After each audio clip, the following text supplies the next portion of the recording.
बाला साहब ठाकरे के असली वारिस होने का दावा मुख्यमंत्री एकनाथ शिंदे ने किया था। बाला साहब ठाकरे का खुद को असली वारिस कहने वाले एकनाथ शिंदे ने उद्धव ठाकरे को जिस तरह से लताड़ा, वो वाकई में उनके लिए फायदेमंद साबित होगा, ये उद्धव ने सोचा नहीं था। जी हाँ, जिस तरह बीजेपी से सपोर्ट मिला शिंदे को, वही खेल हुआ उद्धव के साथ। ना तो उद्धव ठाकरे शिवसेना बचा सके और ना ही चुनाव निशान। इतनी बुरी तरीके से हार अपनी पार्टी की पहचान तक खोने वाले उद्धव ठाकरे को मिलेगी इस बार महाराष्ट्र विधानसभा चुनाव में हार, ये किसी को अंदाजा नहीं था। संजय राउत बौखलाकर बोले हैं, जनता का ये फैसला जो है इसे मैं स्वीकार नहीं करूंगा।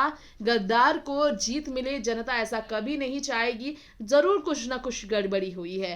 खैर, देखा जाए तो हिकारत भरी भाषा के बावजूद उद्धव ठाकरे की राजनीति में इसका प्रबल असर नहीं पड़ा। उद्धव के जो तेवर थे, उस तेवर ने ही उन्हें इस स्थिति में लाकर खड़ा कर दिया है। लाल रंग के सोफे पर बाल ठाकरे की तस्वीर रख चरणों में घुटने के बल बैठकर शिंदे देवता की तरह बाला साहब ठाकरे को पूजते रहे और असर इतना बड़ा हुआ कि शिंदे आगे बढ़े और ठाकरे उद्धव जो खुद सगे बेटे बाला साहब के थे, उनका जनता के मन से उतरना उनके शब्द के बाण की वजह से तय हुआ। निश्चित तौर पर महाराष्ट्र नवनिर्माण सेना नेता राज ठाकरे ने जिस तरह उद्धव पर निशाना साधा, वो भी कहीं ना कहीं उद्धव की हार का कारण बना। जी हाँ, सबसे ज्यादा खुश तो राज ठाकरे ही नजर आते अगर वो आगे बढ़ते। अमित ठाकरे भी चुनाव जीत जाते।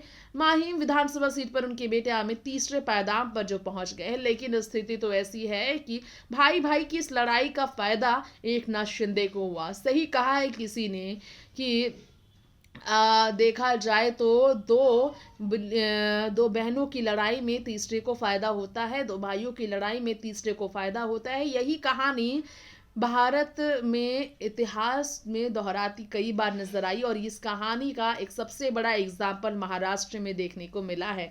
खैर, उद्धव की शिवसेना को पछाड़ने में एकनाथ शिंदे की शिवसेना जिस तरह से नजर आई है, इसके पीछे एक और बड़ा कारण माना जा सकता है।